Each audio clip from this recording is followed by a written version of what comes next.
ಈ ಬೇಜಾರಾಯಿತು ನಾವೇನಪ್ಪ ಮಾಡ್ತಿದ್ರೆ ಕಾಫಿ ಟೀ ಕುಡಿತೀವಿ. ಬನ್ನಿ ನಾನೀಗ ನಿಮಗೆ ಒಂದು ಪಾವಗಡ ಪಟ್ಟಣದ ಪೆನುಗೊಂಡೆ ರಸ್ತೆ ಮಾರ್ಗದಲ್ಲಿರುವ SK ಚಾಯ್ ಅಂದರೆ ಅಮೃತ ಚಾಯ್ ಹೋಟ್ಲಿಗೆ ನಾನು ನಿಮ್ಮನ್ನು ಕರ್ಕೊಂಡು ಹೋಗ್ತೀನಿ. ಬನ್ನಿ, ವೆಲ್ಕಮ್.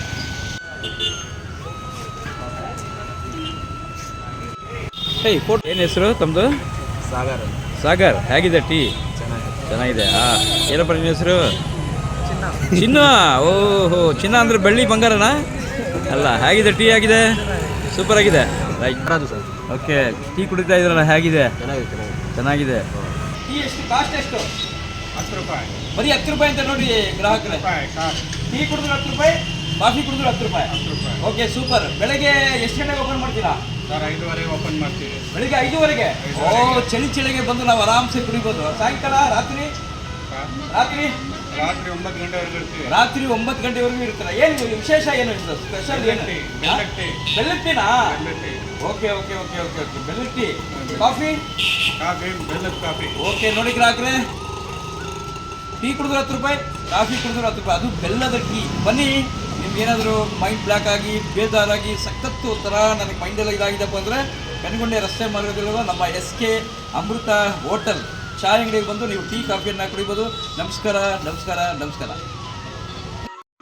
ದಿನಾಂಕ 28/11/2024 ಗುರುವಾರ ಪಾವಗಡ ಪಟ್ಟಣದ ಸರ್ಕಾರಿ ಪ್ರೌಢಶಾಲೆಯಲ್ಲಿ ಪಾವಗಡ ತಾಲೂಕು ಕನ್ನಡ ಸಾಹಿತ್ಯ ಪರಿಷತ್ ವತಿಯಿಂದ ಶ್ರೀಮತಿ ಕವಿತಾ ಮತ್ತು DS ಕಮಲ್ ಬಾಬು ದತ್ತಿ ಉಪನ್ಯಾಸ ಕಾರ್ಯಕ್ರಮವನ್ನು ಹಮ್ಮಿಕೊಳ್ಳಲಾಗಿತ್ತು. ಈ ಒಂದು ಕಾರ್ಯಕ್ರಮದಲ್ಲಿ ಕವಿತಾ ಮತ್ತು DS ಕಮಲ್ ಬಾಬು ಅವರು ಸರ್ಕಾರಿ ಪ್ರೌಢಶಾಲೆಯ SSLC ವಿದ್ಯಾರ್ಥಿಗಳಿಗೆ ಕಲಿಕಾ ಸಾಮಗ್ರಿಗಳನ್ನು ವಿತರಿಸಿದ್ದಾರೆ. ಏನೋ ಈ ವೇಳೆ ಸರ್ಕಾರಿ ಪ್ರಥಮ ದರ್ಜೆ ಕಾಲೇಜಿನ ಸಹಾಯಕ ಪ್ರಾಧ್ಯಾಪಕರಾದ ಶ್ರೀ ಶಶಿಕಿರಣ್ JP ಅವರು ಜನಪದ ಸಾಹಿತ್ಯದ ಬಗ್ಗೆ ವಿದ್ಯಾರ್ಥಿಗಳಿಗೆ ತಿಳಿಸಿಕೊಟ್ಟಿದ್ದಾರೆ. ದಿನವನ್ನ ಪ್ರಾರಂಭಿಸಿದ್ರೆ ಇವತ್ತಿನ ದಿನಗಳಲ್ಲಿ ನೋಡಿ ಎಲ್ಲರ ಕೈಯಲ್ಲೂ ಮೊಬೈಲ್ಗಳು ಕಾಣಿಸೋದಕ್ಕೆ ಸಿಗುತ್ತೆ.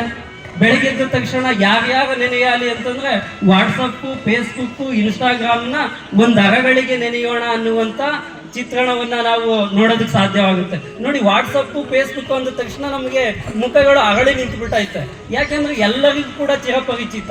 ಅದು ಎಳ್ಳು ಜೀರಿಗೆ ಬೆಳೆಯುವಂಥ ಭೂಮಿ ತಾಯಿನ ನೆನಪಿಸ್ಕೊಳ್ಳಿ ಅಂತಂದ್ರೆ ಯಾರೂ ಕೂಡ ನೆನಪಿಸ್ಕೊಳ್ಳೋದಕ್ಕೆ ಸಾಧ್ಯ ಇಲ್ಲ. ಸರ್, ಅದು ಹಳೇ ಕಾಲದ್ದಾಗ್ಬಿಡ್ತು ಸರ್. ಇವತ್ತಿನ ಪ್ರೆಸೆಂಟ್ಗೆ ಹೇಳಿ ಸರ್ ಅಂತಂದಾಗ ನಾವು ಸ್ವಲ್ಪ ಕಾಲಘಟ್ಟಕ್ಕೆ ತಕ್ಕಂತೆ ಸ್ವಲ್ಪ ಬದಲಾವಣೆಯನ್ನ ಮಾಡಿಕೊಂಡು ಇವತ್ತಿನ ಜನಪದ ಏನಿದೆ, ಇವತ್ತಿನ ಜನರ ನಾಡಿ ಮಿಡಿತಕ್ಕೆ ತಕ್ಕಂತೆ ಸ್ವಲ್ಪ ಸಾಹಿತ್ಯವನ್ನ ಬದಲಾವಣೆಯನ್ನ ಮಾಡ್ಕೊಳ್ಬೇಕಾಗುತ್ತೆ. ಈ ಜನಪದ ಸಾಹಿತ್ಯ ಅನ್ನುವಂಥದ್ದು ಒಂದು ಅನುಭವ ಸಾಹಿತ್ಯ ಹಾಗೆ ಪರಿವರ್ತನೆಯನ್ನ ಹೊಂದುವಂಥದ್ದು. ಅನುಭವ ಮತ್ತು ಅನುಭವ ಅನ್ನುವುದಕ್ಕೆ ತುಂಬಾ ವ್ಯತ್ಯಾಸಗಳು ಕಾಣಿಸ್ಕೊಳ್ಳುತ್ತೆ.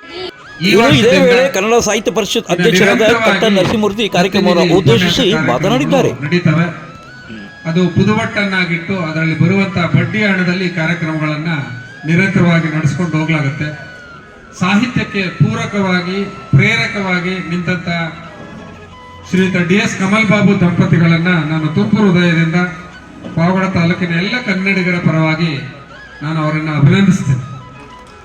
DS ಕಮಲ್ ಬಾಬುರವರ ವಿಶೇಷತೆ ನಿಮ್ಗೆ ಗೊತ್ತಿರಬಹುದು, ಗೊತ್ತಿಲ್ಲದೆ ಇರಬಹುದು. ಕನ್ನಡ ರಾಜ್ಯೋತ್ಸವದ ದಿನ ಯಾವ್ದು ಗೊತ್ತಾ ನಿಮ್ಗೆ? ಯಾರು ಕೇಳಿಸ್ಕೊಳ್ತಾ ಇಲ್ಲ.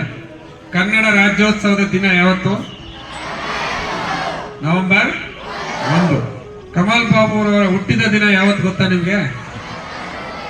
ನವೆಂಬರ್ 1. ಬಹುಶಃ ಇದನ್ನ ನಿಮ್ಮ ಮೇಷನ್ ಬುದ್ಧಿವಂತರಿದ್ದಾರೆ, ಈ ಪ್ರಶ್ನೆ ಹಿಂಗ್ ಬರ್ಬೋದು ಅಂತ ಕೇಳಿ ಹೇಳಿರ್ತಾರೆ, ಅದಕ್ಕೆ ಹೇಳ್ತಾ ಇದ್ರ. ಅವ್ರ ಮದುವೆ ಆಗಿದ್ದು ಯಾವತ್ತು ಗೊತ್ತಾ? ನವೆಂಬರ್ 1. ನಿಜ, ನೀವು ಹೇಳ್ತಾರೆ ನೋಡಿ. ದೊಡ್ಡ ವಿಶೇಷತೆ ಕಮಲ್ ಬಾಬು ಅವ್ರಿಗಿದೆ. ಹಂಗ್ ಗೊತ್ತಾಗಬೇಕಂತ ಹೇಳ್ತಾ ಇದ್ದಾರೆ. ಯಾಕಂದ್ರೆ ಈಗ SSLC ರಿಸಲ್ಟ್ ಕಡಿಮೆ ಆಗಿ ನಾವು ಉತ್ತರ ಗೊತ್ತಾಗಂಗೆ ಪ್ರಶ್ನೆ ಕೇಳ್ಬೇಕು ಅಂತ ನಮ್ಮ ಆಸೆ. ಆದ್ರೆ ಕ್ವಶನ್ ಪೇಪರ್ ಸೆಟ್ ಮಾಡೋರು ಹಂಗೆ ಕೇಳಲ್ಲ.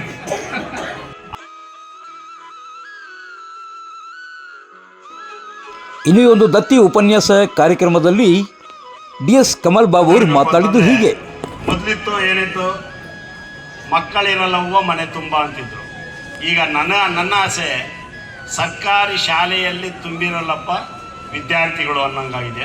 ಅದಕ್ಕೋಸ್ಕರ ಹೆಚ್ಚು ನಾನು ಯಾವುದೇ ಕಾರಣಕ್ಕೆ ಸರ್ಕಾರಿ ಶಾಲೆಯಲ್ಲೇ ಕಾರ್ಯಕ್ರಮ ಮಾಡಬೇಕು ಅಂತ ಇಚ್ಛೆ ಪಡ್ತೀನಿ. ನಮ್ಮ ಕಟ್ಟ ಅವರು ಹೇಳಿದ್ರು SSLC ಅವರು ಮಾತ್ರ ಈ ಸಲ ಕೊಡ್ತಾ ಇದ್ದಾರೆ ಅಂತ. ಮುಂದಿನ ವರ್ಷ ಮಾಡಿದಾಗ ನೆಕ್ಸ್ಟ್ SSLC ಬರ್ತಿರಲ್ಲ ನೀವೆಲ್ಲ 9th ಅವರು, ಆವಾಗ ನಿಮಗೆಲ್ಲ ಕೊಡಬೇಕು ಅಂತಿದೆ. ಇದೇ ಥರ ಪ್ರತಿ ವರ್ಷವೂ ಇಲ್ಲಿ ಕಾರ್ಯಕ್ರಮ ಮಾಡದೇ ಇದ್ದರೂ ಕೂಡ ನಿಮ್ಮ ಕಾರ್ಯಕ್ರಮಗಳಲ್ಲಿ ನಾನು ಒಂದು ಎಕ್ಸಸೈಸು, ಪೆನ್ನು ಕಿರುಕಾಣಿಕೆಯನ್ನು ನಾನು ನೀಡಬೇಕು ಅಂತ ನಮ್ಮ ಮನೆಯವರು ಹೇಳಿದರೆ ಅದೇ ಥರ ಮಾಡ್ಕೊಂಡು ಹೋಗ್ತೀವಿ. ಇನ್ನು ಸರ್ಕಾರಿ ಪ್ರೌಢಶಾಲೆಯ ಮುಖ್ಯ ಶಿಕ್ಷಕರಾದ ಲಕ್ಷ್ಮೀ ನರಸಿಂಹನವರು ಈ ಒಂದು ಸರ್ಕಾರಿ ಶಾಲೆಯನ್ನು ಉಳಿಸಲು ಎಲ್ಲ ದಾನಿಗಳ ಸಹಕಾರ ಬೇಕೆಂದು ಇದೇ ವೇಳೆ ಅವರು ಮನವಿಯನ್ನು ಮಾಡಿಕೊಂಡಿದ್ದಾರೆ.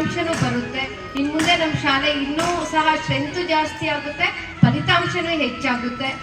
ಸರ್ ಕಟ್ಟ ನರಸಿಂಹಮೂರ್ತಿ ಸರ್ ಹೇಳಿದರು, ಅವರು ಈ ಶಾಲೆಯ ಹಳೆ ವಿದ್ಯಾರ್ಥಿ, ನಾನು ಏನಾದರೂ ಸಹಾಯ ಮಾಡ್ತೀನಿ ಅಂತ. ನಾವು ಸಹಾಯ ಮಾಡೋದಂಥವ್ರಿಗೆ ತುಂಬ ಚಿರಋಣಿ ಆಗಿರ್ತೀವಿ.